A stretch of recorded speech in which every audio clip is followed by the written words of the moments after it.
Ayon sa mga estadistika, namungguna ang Estados Unidos pagdating sa bilang ng mga serial killer sa isang bansa.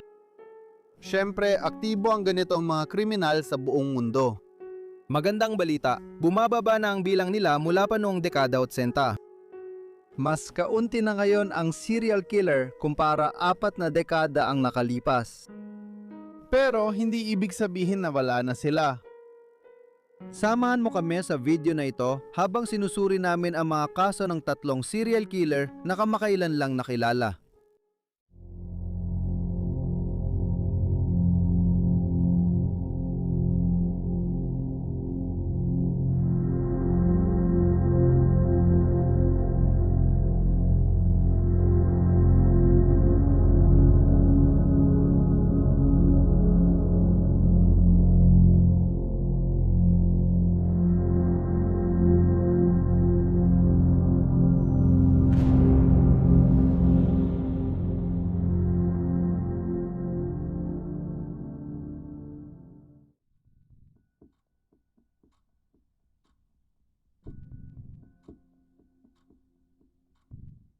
Si Heather Presty ay ipinanganak noong Agosto 28, 1982 at lumaki kasamang isang nakababatang kapatid. Kaunti lang ang naitala tungkol sa kanyang kabataan, ngunit noong 2003 hanggang 2004, nag-aral siya sa Community College of Allegheny County sa Pennsylvania habang sinusubukang makuha ang kanyang degree sa nursing. Ngunit tumigil siya bago niya ito matapos. Pagkatapos nito, nagtrabaho siya ng 14 na taon bilang veterinary technician sa Pittsburgh Veterinary Specialty and Emergency Center kung saan sinabi niyang nagbigay siya ng critical care sa mga hayop kabilang ang pagbibigay ng anesthesia at pagsasagawa ng euthanasia.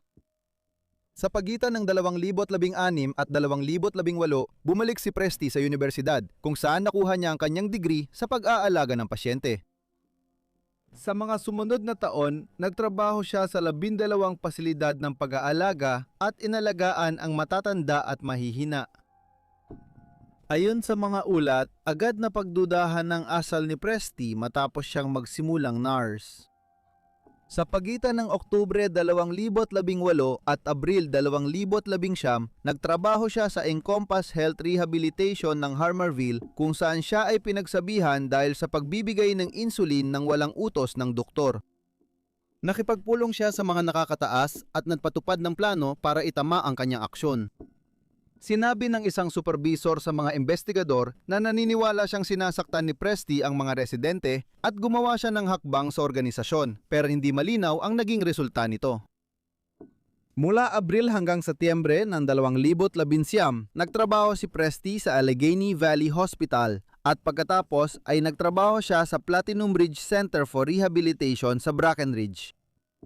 Napansin ng mga detektive na may peking pangalan at numero ng telepono ng kamag-anak sa kanyang CV bilang reference.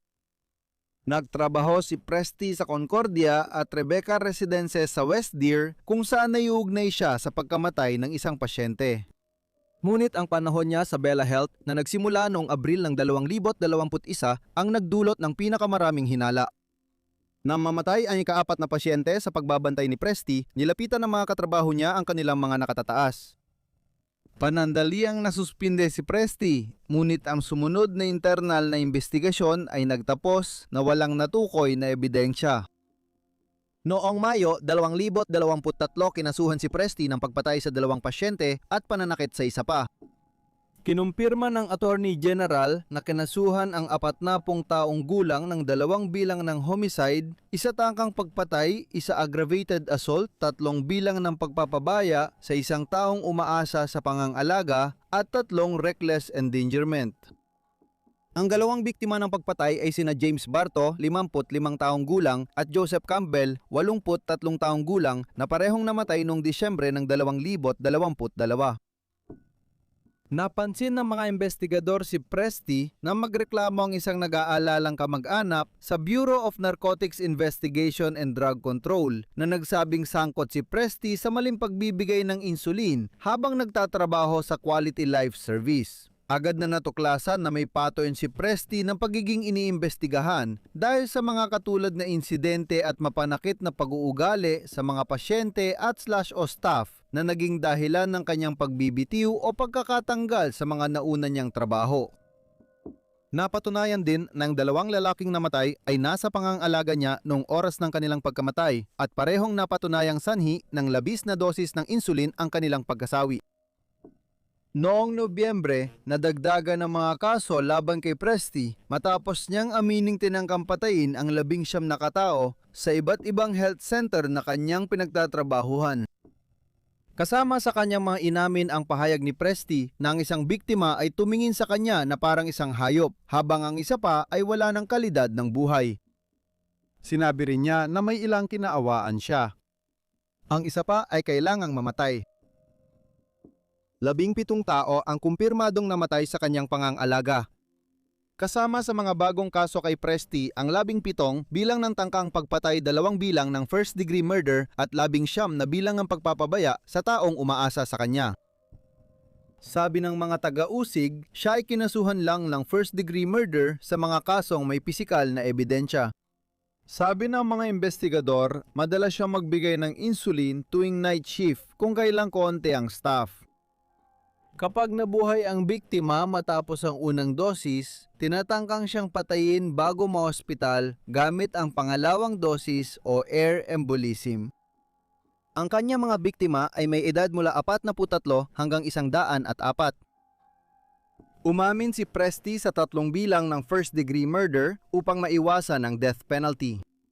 Noong ika-2 ng Mayo, 2024, binigyan siya ng 3 sunod-sunod na habangbuhay na sentensya, dagdag pa ang 380 hanggang 760 taon. Sinabi niya sa korte, "Pasensya na po. Pasensya na po sa nagawa ko." Napansin ng mga reporter na tumanggi siyang tumingin sa alinman sa mga kamag-anak ng kanyang mga biktima habang malakas nilang binabasa ang kanilang mga testimonya sa korte. Kasalukuyan siyang nakakulong sa State Correction Institution Muncie sa Clinton Township, Pennsylvania.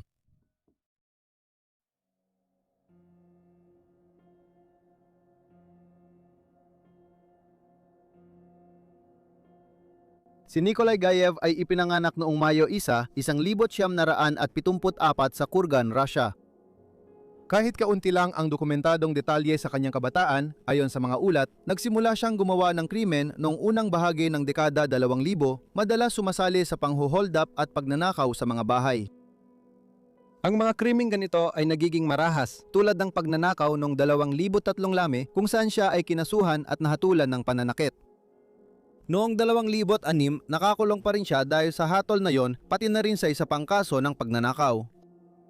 Dito niya ginawa ang unang kilalang pagpatay. Pinatay niya ang kasama sa selda. Dahil dito, nadagdagan ng 16 na taon ang sentensya niya. Noong Oktubre 2017, inilipat siya sa ibang bilangguan. Ngunit pagsapit ng tag-init ng sumunod na taon, pinalaya siya sa parol dahil sa mabuting pag-uugali. Pagkatapos noon, lumipat siya mula Kurgan papuntang Yekaterinburg at dahil wala siyang matirhan, naging palaboy siya.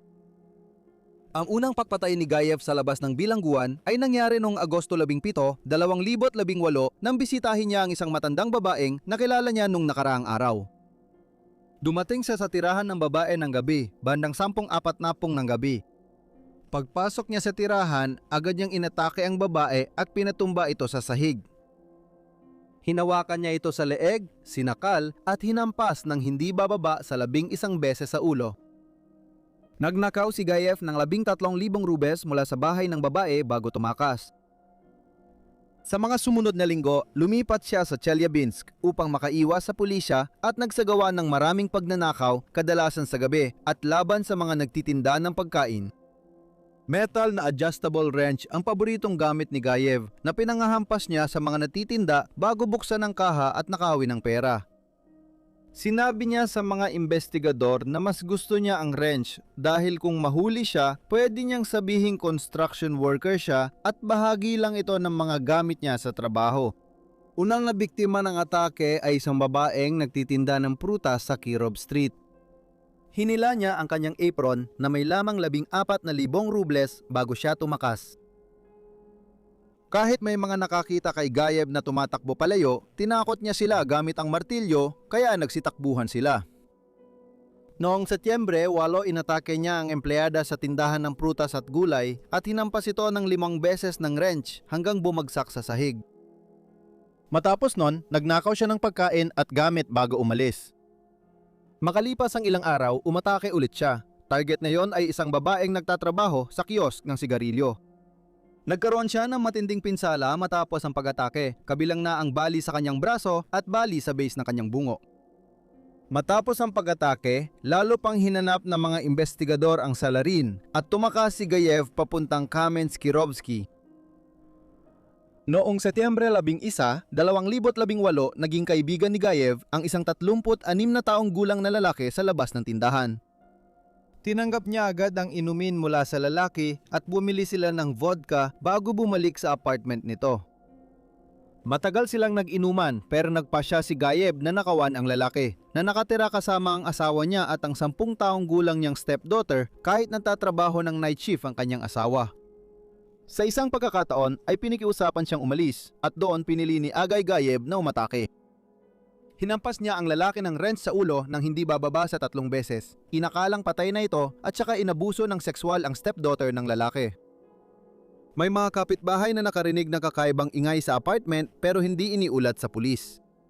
Sabi ng isang kapitbahay, nanunood ako ng TV at mga 9:30 ng gabi nang makarinig ako ng mga yabag. Nakakarinig ako ng 2 boses ng lalaki. Pagkatapos, may narinig akong bumagsak. Pagkatapos niyang abusuin ang batang babae, dinala niya ito sa banyo, binuksan ng gripo at nilunod siya sa bathtub. Pagkatapos, ninakaw ni Gayev ang 19,000 rubles mula sa bahay bago tumakas. Pagkalipas ng ilang araw, umalis si Gayev at bumalik sa Chelyabinsk. Ngunit agad siyang sinundan ng mga investigador. Ang lalaking akala niyang napatay ay nawalan lang ng malay at isinumbong siya sa awtoridad matapos siyang matagpuan ng asawa nitong nakahandusay. Sinaliksik ng investigador ang CCTV ng tindahan at nakuha ang larawan ni Gayev, kaya agad siyang naisama sa wanted list. Pinag-usapan ng husto sa publiko ang kanyang mga krimen. Ilang araw matapos yon, nahuli siya sa istasyon ng tren.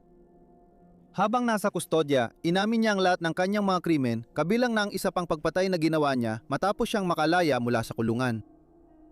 Bagamat sinasabing kasakiman ang motibo ni Gayev dahil pera ang ninanakaw niya, napansin na karamihan sa mga ninakaw niya ay tira-tira lang. Sapat lang para may makain at mainom siyang alak, pero halos wala ng iba. Noong ika-18 ng Setyembre, 2019 si Gayev, 44 na taong gulang, ay nahatulan sa iba't ibang kaso, kabilang na ang sexual na pag-atake at pagpatay sa isang 10 taong gulang na batang babae. Sa dulo, hinatulan siyang makulong habang buhay. 5 taon matapos mahatulan, noong 2024, inatake niya ang kasama sa selda ng 39 na beses gamit ang piraso ng simento. Nagulat ang mga tauhan ng kulungan dahil walang naging problema kay Gayev simula noon.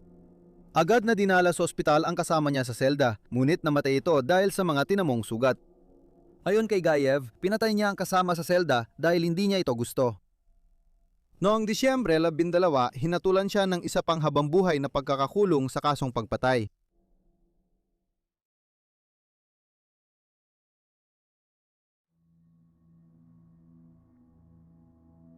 Si Raul Meza Jr. ay ipinanganak noong Oktubre 14, 1950 sa Travis County, Texas. Ayon sa lahat ng ulat, hindi na siya bago sa krimen. Sa edad na 8, nagsimula na siyang gumamit ng droga at makalipas ang 5 taon, sa edad na 13, unang beses siyang naaresto at kinasuhan ng shoplifting at pagnanakaw. 1 taon matapos yon, inakusahan siya ng panununog. Nung 1975, 15 taong gulang siya nang magnakaw sa isang convenience store sa Austin, Texas at binaril ang isang empleyado pero hindi ito napatay.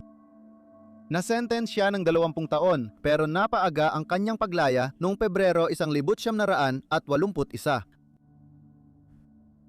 Wala pang 1 taon matapos makalaya sa kulungan, ginawa ni Meza ang kanyang pinakakilalang krim.